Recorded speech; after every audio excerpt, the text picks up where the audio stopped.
What's going on, guys, and welcome back to another video. And today I welcome you to Japan once again, but specifically I'm in Nagoya, and the location I'm at is the Toyota Automobile Museum, or how I like to call it, the International Automobile Museum of Nagoya. Because in this museum I'm about to go to, there's not just Toyotas, it's every car you can think of, like Fords, Cadillacs, Fiats, Nissans, Hondas, you name it. So this video is going to be pretty long, so without further ado, let's go explore. So as you enter the museum, you are met with the site right here. This is the symbol zone, where we have a 1936 Toyota Model AA. This was the first passenger car commercially produced by Toyota, and it was also the time when Toyota was called Toyoda with a D instead of a T. This car is a replica built from the original drawings to celebrate the museum's inauguration in April 1989. And I gotta say, they did a job well done on matching the characteristics of this car. On the wall are some relief sculptures, including one that depicts Toyota's Koromo plant as it was first erected. The first floor doesn't really have that much stuff, but once we go up to the second floor, things get interesting.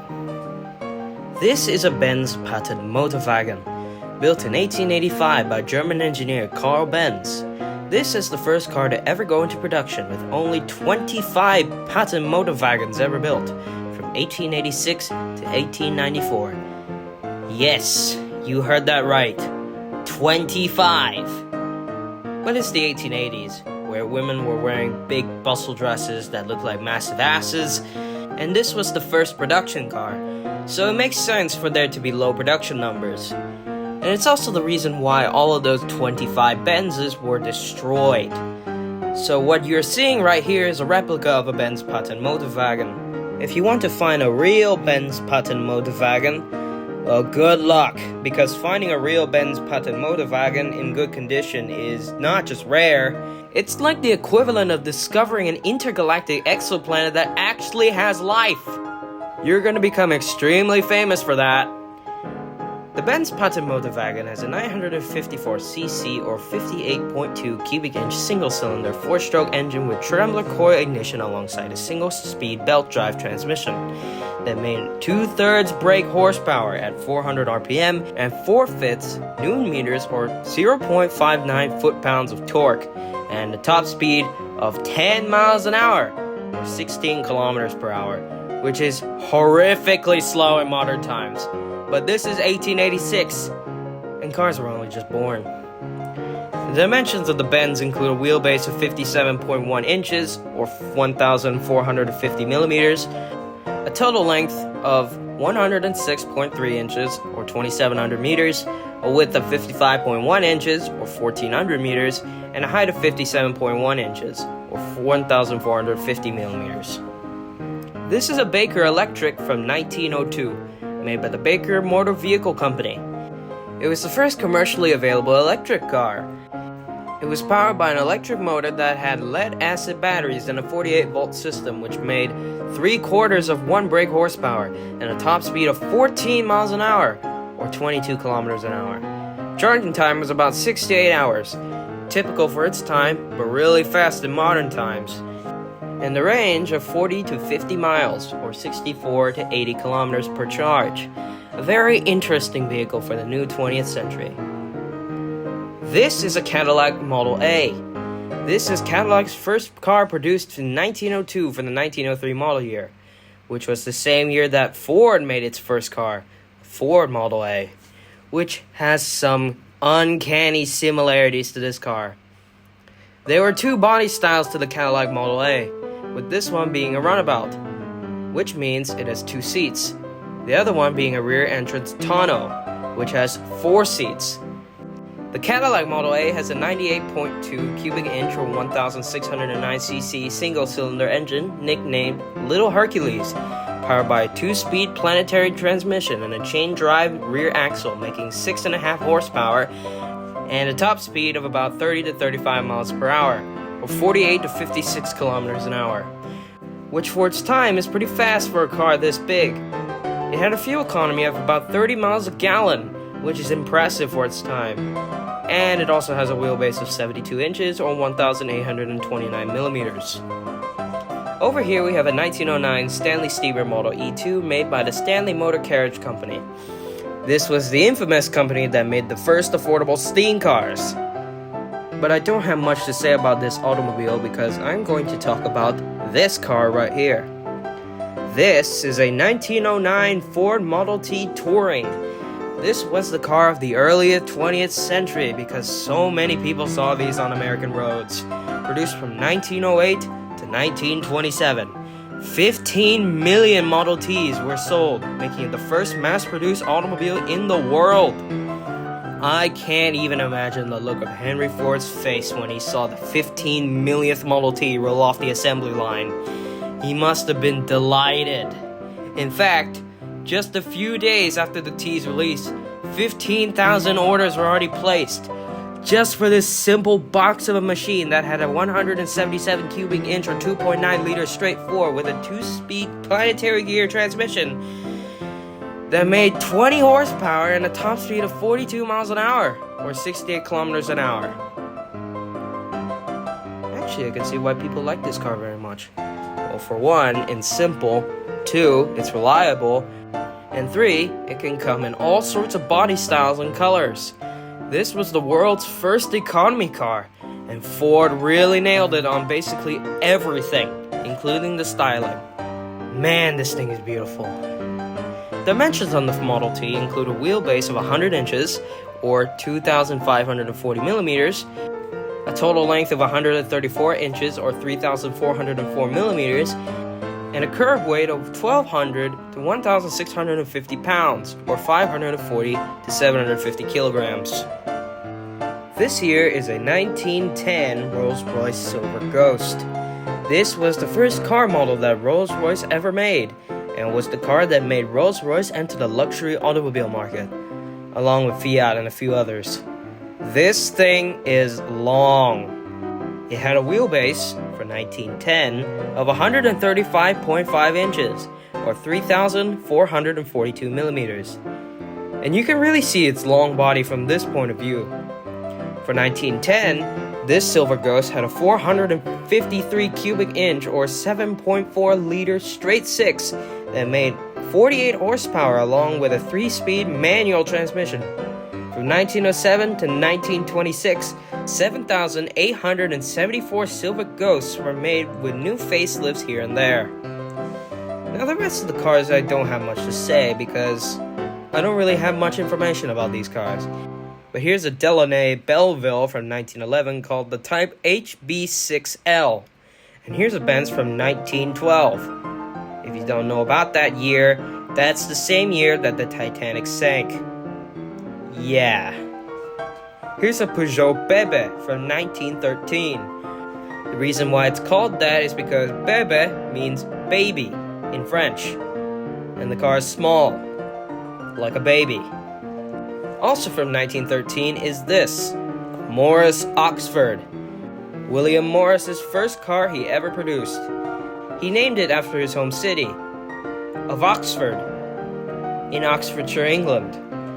This had the signature bullnose grille, which stores its 62.1 cubic inch inline 4 that made 16.4 horsepower and 35.7 pound-feet or 48 newton-meters of torque.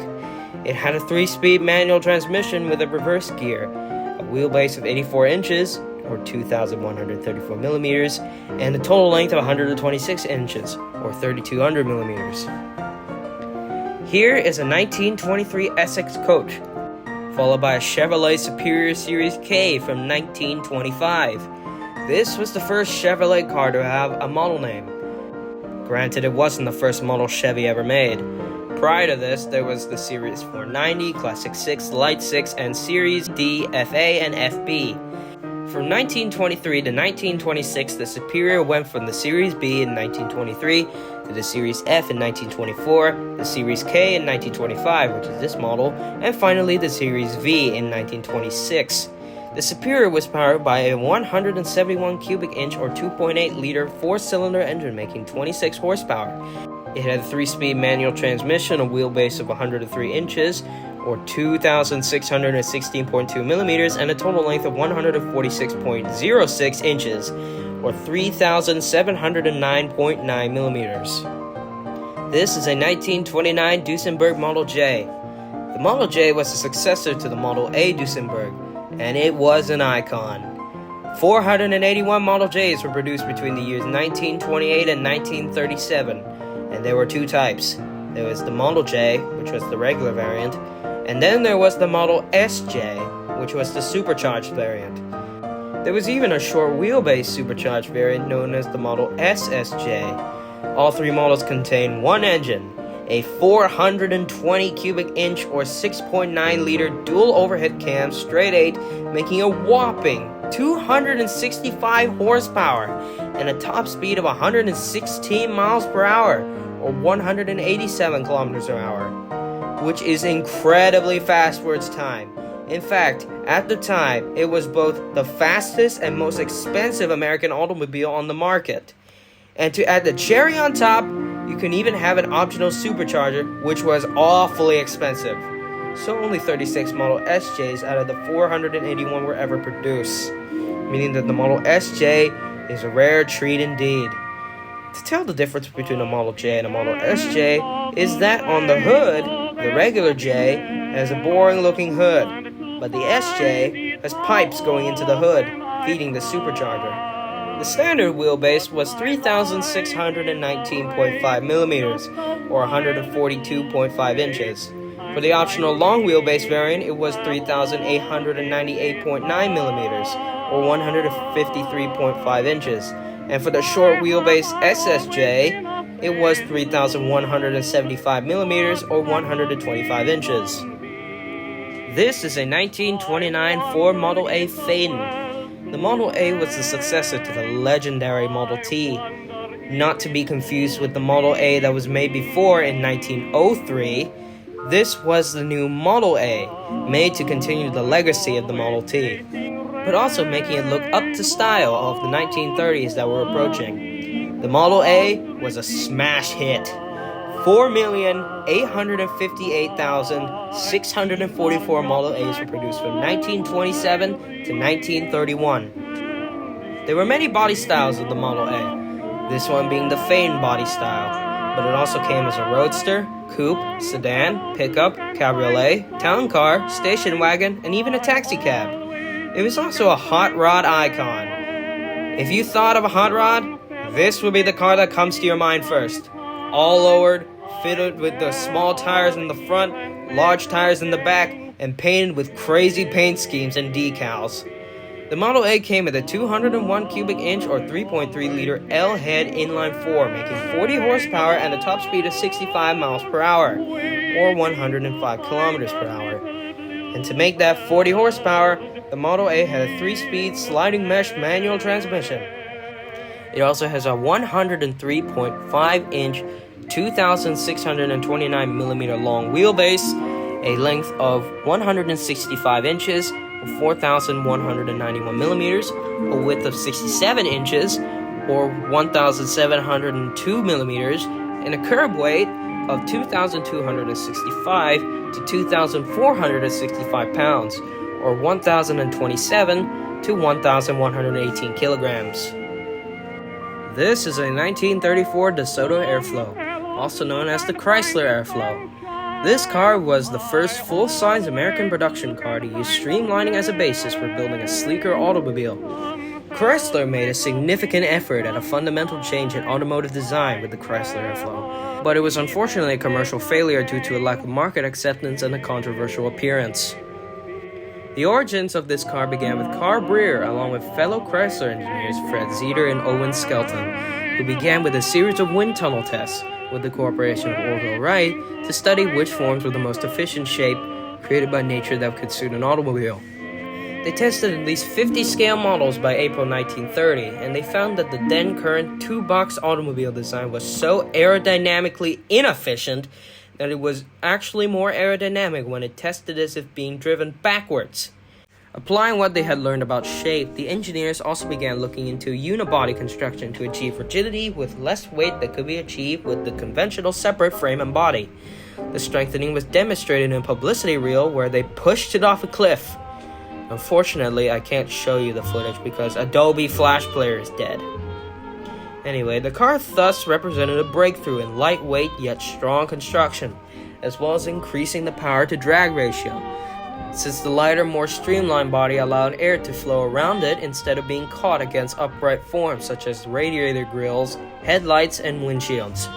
Prior to the Airflow's debut, Chrysler did a publicity stunt in which they reversed the chassis, placing the front axle and steering gear of the conventional 1933 Chrysler 6 at the back of the car, which allowed the car to be driven backwards throughout Detroit.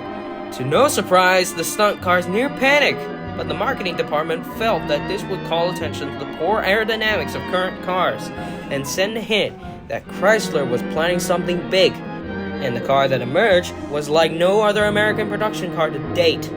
The Airflow, which was heavily influenced by the streamlining design movement, was sleek and low compared to other cars on American roads. The car's grille work cascaded forward and downward, forming a waterfall look, where other makes featured fairly upright radiators. Headlights were semi-flush to areas adjacent to the grille. The front fenders enclosed the running surface of the tire tread. The rear wheels were encased by fender skirts instead of a flat panel of glass. The windshield comprised two sheets of glass that formed a raked V, both side to side and top to bottom. All the windows were made of safety glass. Passengers were carried in a full steel body, at a time when automakers like General Motors, Ford, and even Chrysler itself continued to use wood and structural framing members in their car bodies that rested between the wheels instead of upon them. The front seat was wider than in other cars, and the rear seat was deeper. Overall, the car possessed a better power-to-weight ratio, and its structural integrity was stronger than in other models of the day. The Airflow was available as a four-door sedan or two-door coupe. This DeSoto is in the sedan variant, which came with a 241.5 cubic inch 4-liter Chrysler 6-cylinder engine and a 3-speed manual transmission. And it has a wheelbase of 115.5 inches or 2,934 millimeters. This is a 1937 MG Midget Type TA Roadster. The Midget was the first affordable sports car made by MG. Starting as the M-Type in 1929, the Midget is an icon in 1930s British sports cars. This is the T-Type, which is produced from 1936 to 1955, and this specifically is the TA-Type, produced from 1936 to 1939.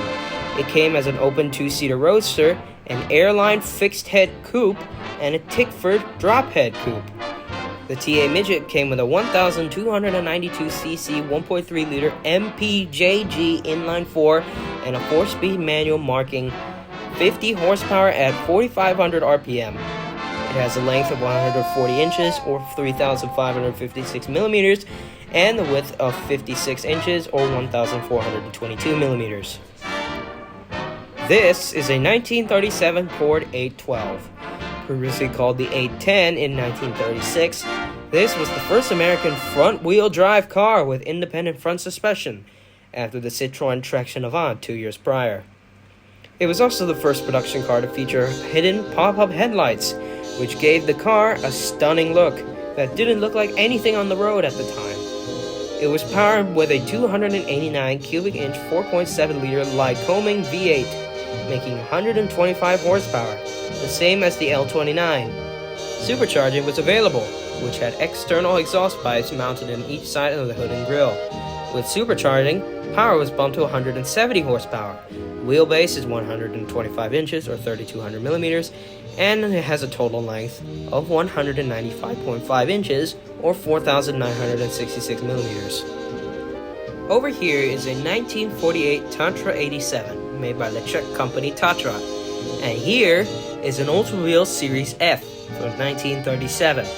Oldsmobile would be the same company that famously created the GM Hydra-Matic transmission, the world's first automatic transmission. In their commercials, they called it Oldsmobile's Hydra-Matic Drive. There's no clutch pedal to push, and the usual gear shifter is replaced by this simple direction selector. Just set the selector at drive, then step on the accelerator, and you're off. All shifting is automatic. In this section are the sports cars of the 1950s. Starting over here with a 1951 Jaguar XK120. The XK120 was Jaguar's first sports car since the end of production of the SS100 in 1939. Produced from 1948 to 1954, it was considered the world's fastest production car at the time, at a top speed of 120 miles per hour, or 190 kilometers an hour, which gives the 120 designation. The XK120 was originally available as an open two-seater roadster, but then a fixed-head coupe body was offered in 1951 and a drop-head coupe in 1953. Power went through a 210 cubic inch or 3.4 liter dual overhead cam straight 6, making 160 horsepower at 5,000 RPM. A lot of power going through this sports car with a wheelbase of 102 inches or 2,591 millimeters, a length of 173 inches or 4,394 millimeters, a width of 61.5 inches or 1,562 millimeters, and a height of 52.5 inches or 1,334 millimeters. Next is this stunning Mercedes-Benz 300 SL, featuring these absolutely imposing gull-wing doors that don't look like anything seen on a car before. Produced from 1954 to 1957 as a gull-winged coupe and 1957 to 1963 as a roadster, this car was capable of reaching speeds of up to 260 kilometers an hour, or 162 miles per hour, earning it a reputation as a sports car racing champion and making it the fastest production car of its time. The car's iconic gull-wing doors and innovative lightweight tubular frame construction contributed to its status as a groundbreaking and highly influential automobile. The designation SL is an abbreviation of the German term Superleicht, meaning super light, a reference to the car's racing-bred lightweight construction. Specifications of the 300 SL include a 3-liter, 182.8 cubic inch M198 straight-six engine that made a maximum power output of 240 horsepower at 6,100 RPM and 294 Newton meters, or 217 pound-feet of torque at 4,800 RPM. Dimensions include a wheelbase of 2,400 millimeters, or 94.5 inches, a length of 4,520 millimeters, or 178 inches, a width of 1,790 millimeters, or 70.5 inches, and a height of 1,300 millimeters, or 151.2 inches, as well as a curved weight of 1,500 kilograms, or 3,300 pounds. Next up is the Chevrolet Corvette. Also called America's sports car, the Corvette is an iconic car that is still in production today. First introduced in 1953 and going on for 7 more generations, morphing from a 2-seater roadster to a muscle car to a radical sports coupe, and finally a supercar. This car right here is a 1953 model, first year for this car. Honestly, this car looks stunning. Because it is stunning. In 1953, Chevrolet made cars that look like this. So when this car debuted in the GM Motorama show in that year, people were probably impressed and shocked because it didn't look like anything Chevrolet made previously, and it didn't look like anything made on American soil. Now we can all thank Harley Earl for this absolute masterpiece of the early 50s, because without Harley Earl, we wouldn't have the Corvette or the radical concept cars that he's made over the years. Specifications in this 1953 Corvette include a 235 cubic inch or 3.9 liter Blue Flame inline-6 engine and a 2-speed Power Glide automatic transmission, making a power output of 150 horsepower with a 0 to 60 time of 11.5 seconds. Dimensions in the 1953 Corvette include a wheelbase of 102 inches or 2,591 millimeters, a length of 167.3 inches or 4,249 millimeters, a width of 69.8 inches or 1,773 millimeters, and a height of 51.5 inches or 1,308 millimeters, as well as a curb weight of 2,886 pounds or 1,309 kilograms. Finally, we have a Ford Thunderbird from 1955, the first year of this car. The Ford Thunderbird was Ford's idea to the Corvette, and unlike the Corvette, it was a smashing success. 16,155 T-Birds were sold in just the first year of production compared to the Corvette's 300 produced in its first year of production. In 1958, Ford decided to change the Thunderbird from a two-seater roadster to a four-seater personal luxury car in response to Ford's conducted surveys. Two major changes were made to attract potential buyers. Two rear seats were added, and the level of luxury and features of a full-size car were incorporated to a mid-size platform. This is because Ford has a better idea. and it was a smash hit, with total production numbers at 198,191 units from 1958 to 1960. 8 more generations would follow until the T-Bird took a hiatus between 1998 and 2001. The final 11th generation was basically a revive of the first generation Ford Thunderbird, with the minimalist styling of the third generation Thunderbird convertibles. It was introduced in 2002 and only lasted 4 years before it was discontinued in 2005, right as the T-Bird turned 50 years old. So the T-Bird not only started with a bang, but also ended with a bang. Specifications on the 1955 Ford Thunderbird included 292 cubic inch or 4.8-liter Y-block V8 engine paired with either 3-speed Ford-O-Matic automatic transmission or 3-speed manual transmission. With a manual, the 1955 Thunderbird made 193 horsepower at 4,400 RPM and 280 pound-feet or 380 Nm of torque at 2,600 RPM. But with the Ford-O-Matic, the Thunderbird made 198 horsepower at 4,400 RPM and 286 pound-feet or 388 Nm of torque at 2,500 RPM. Dimensions on the 1955 Thunderbird included wheelbase of 102 inches or 2,591 millimeters, a length of 175.3 inches, and a width of 70.3 inches or 1,786 millimeters.